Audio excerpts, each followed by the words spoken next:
New ballast trucks have recently been shipped to the Little Western.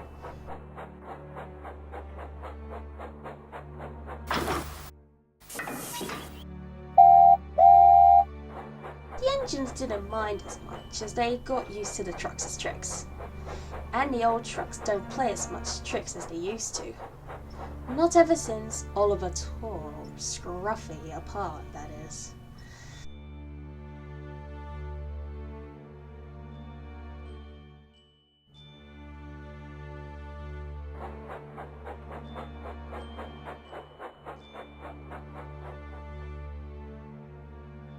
It was all quiet in the Little Western, but that would all change one day.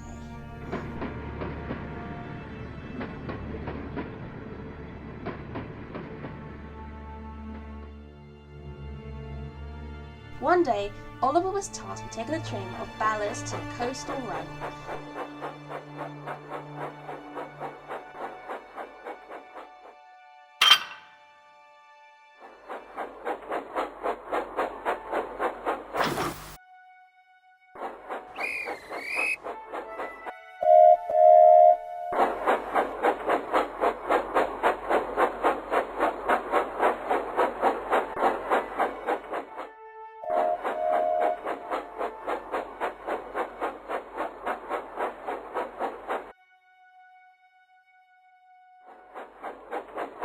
On the way, however, the trucks suddenly began bumping into each other.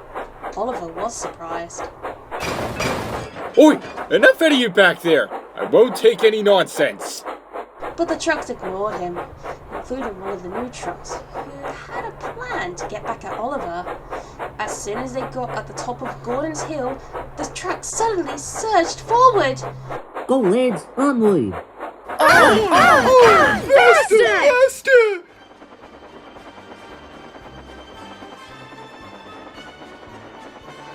Whoa! Quick, dude! Brakes! I'm trying, Mr. Oliver! The train raced through the countryside violently. Poor Oliver didn't know what to do.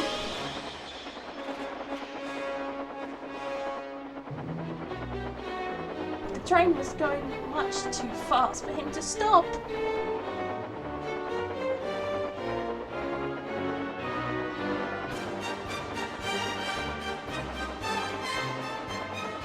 Presently, they passed a signal box. The signalman quickly changed the points just in time, just as a frantic Oliver swerved into a siding and hit the buffers with a loud bash. But fortunately, they stopped. Are you alright, Toad? Yes, Mr. Oliver, but what was all that about? I don't know, but at least we've stopped.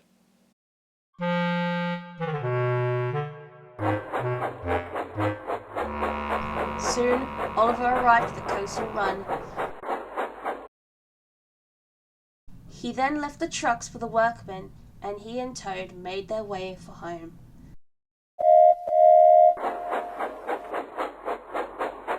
However, was still thinking about the events from earlier. Duck was at the station picking up passengers. He was surprised to see Oliver pulling up beside him. Good day, Oliver. You seem disturbed. Is something wrong? Actually, yes. You see, And Oliver told Duck about the trucks. Duck was surprised. I just don't understand. The trucks have been well behaved the past few weeks. What could have driven them down this path? Nearby, Douglas heard the whole ordeal. Have you had your first encounter with that Rickety lad? Both engines were concerned, but it was Toad who spoke up. Who's Rickety, Mr. Douglas? He's one of the new ballast trucks who arrived recently, but he's much more troublesome than the new trucks. Me and Donny had a few run-ins with him, for it'd be holding the train back or singing loudly. Duck was surprised, and so was Oliver. He must have been on my train earlier. And now he's causing much more trouble than before. Poor Oliver looked nervously at his buffers. At the same time, Duck felt sorry for his poor friend. He then thought for a moment, and then he soon came up with a solution. Why don't I handle the ballast runs for a while? That way, Oliver won't have to deal with the ballast trucks. Douglas wasn't convinced. Neither were the driver and fireman. Well, if we could, we'd have to get permission from Sir Topham Hatt first. Later that day, the driver had great news for Duck. I just spoke to Sir Topham Hatt and he approved the idea. Oliver will be handling the auto trains while we handle the ballast runs. Brilliant. We'd best get to work then. Ballast trucks aren't gonna pull themselves. The driver agreed, and so did Duck. Finally, a chance to show that Rickety a thing or two. When he arrived to pick up the trucks, the new trucks glared crossly at Duck. Who is this Greek fella? Oh, it's that bird engine we told you about. What's he doing here? Rickety gave a long look at Duck, and then smirked deviously. Whatever he's doing, let's say we teach him a lesson. Duck didn't listen. He just picked up the trucks, and the shunter coupled him up. Come along now, we've got work to do.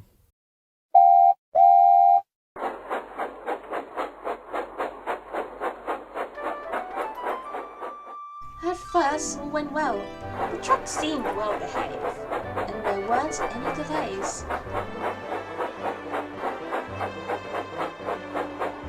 Duck smiled in triumph.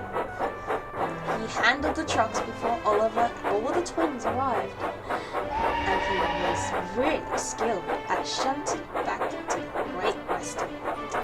So he thought he'd gotten the trucks in order.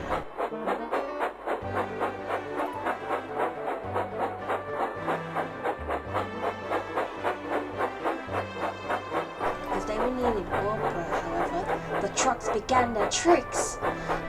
Hold big!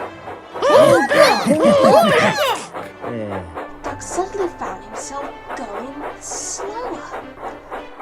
Keep going, old boy. The trucks haven't won yet.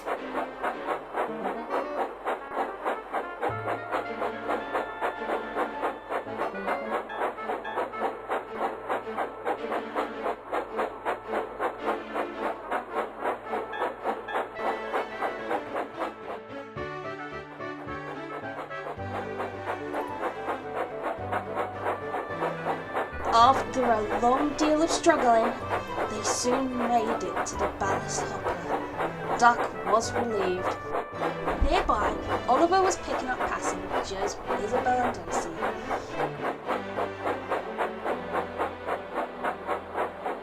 He was surprised to see Duck in such a state of bother.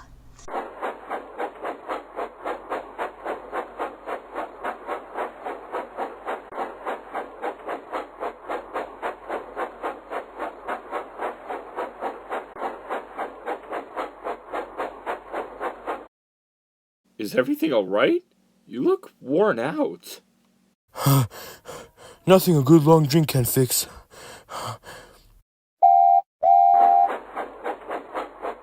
As Duck made his way toward the water tower, Rickety looked deviously at the tank engine. A sinister smirk formed while doing so. Soon the ballast trucks were loaded. As Duck backed onto the trucks, he spoke sternly to them. Alright, I don't want any nonsense or delays from any of you once we get to Kelstorp. Got that? Oh, yes, definitely! You have our word. Most certainly. But secretly, the trucks had other ideas. After all was set, the guard's whistle sounded and Duck made his way to Kelstorp.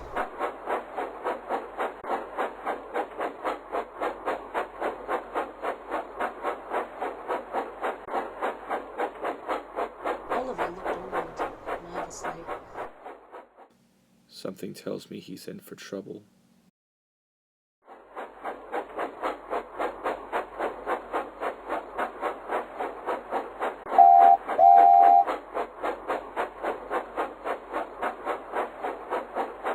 Further up the line, Duck found the trick rather satisfying. The trucks didn't find anything on him, and all seemed quiet. Duck thought he had finally gone through with them, but unfortunately, he didn't.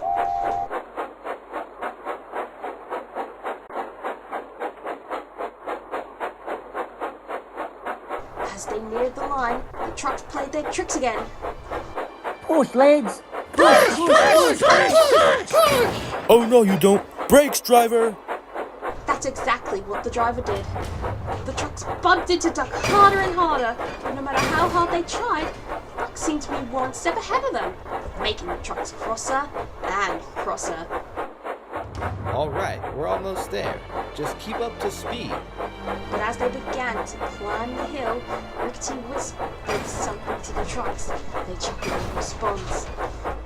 Duck smiled enjoyment. The driver was pleased as well. At this rate, we'll be at Kel's throat in no time. Well done.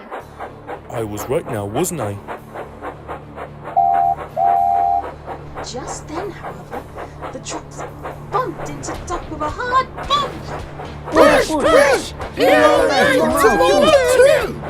Duck was surprised, but before he could retaliate, the coupling between Duck and Rickety finally broke. The trucks began to roll back down the hill. Rickety was shocked. Hey, wait! Stop!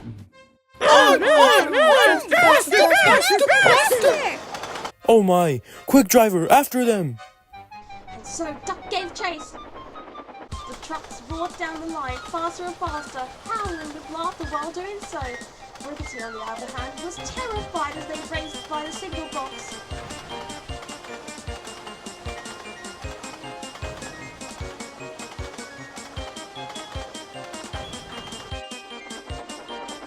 Duck was beginning to catch up, but then there was trouble.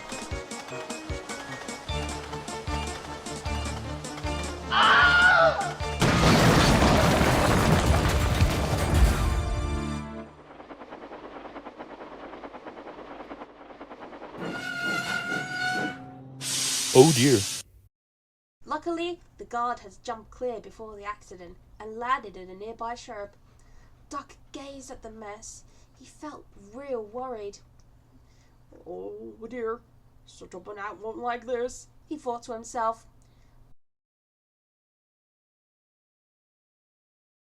Donald and Douglas brought the breakdown train to clear the mess. Then from the works unit coach stepped down Sir Topham Hatt. Sir, I'm truly sorry for this kerfuffle, but I can assure you it wasn't my fault. Poor Duck was expecting Sir Topham Hatt to be cross with him, but to his surprise... Indeed it was not, so there's no need to apologize, Duck. However, the one who is truly responsible shall be dealt with. Sir Topham Hatt then turned to Rickety. So you must be the cause of all this confusion and delay. Well, you see, I don't want to hear it.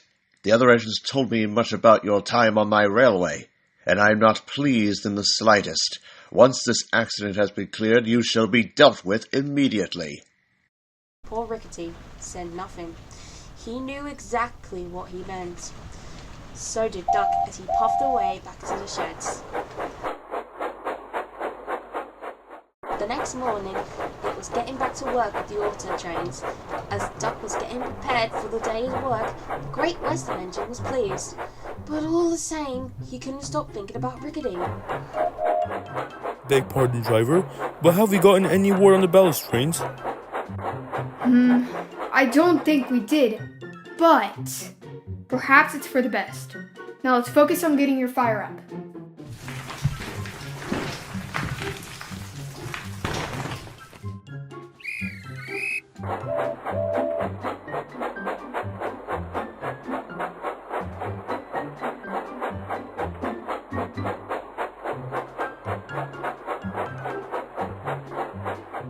But Duck wasn't sure.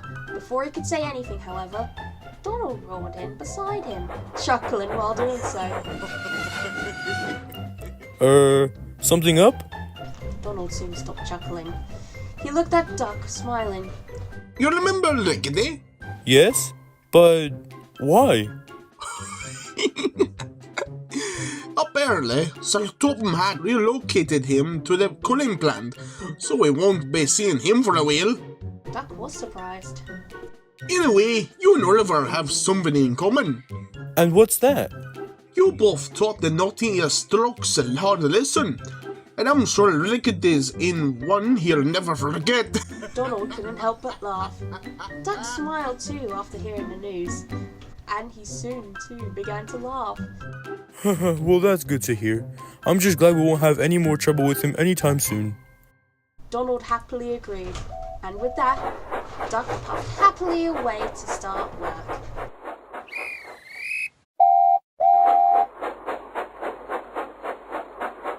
Life returned to normal on the Little Western, but now, whenever there is a ballast train needed on the part of Sonor, the ballast trucks don't give the engines trouble.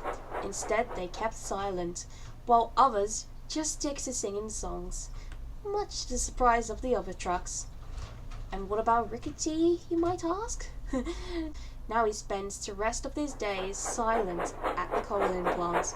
The other trucks don't know why though, but we do, don't we?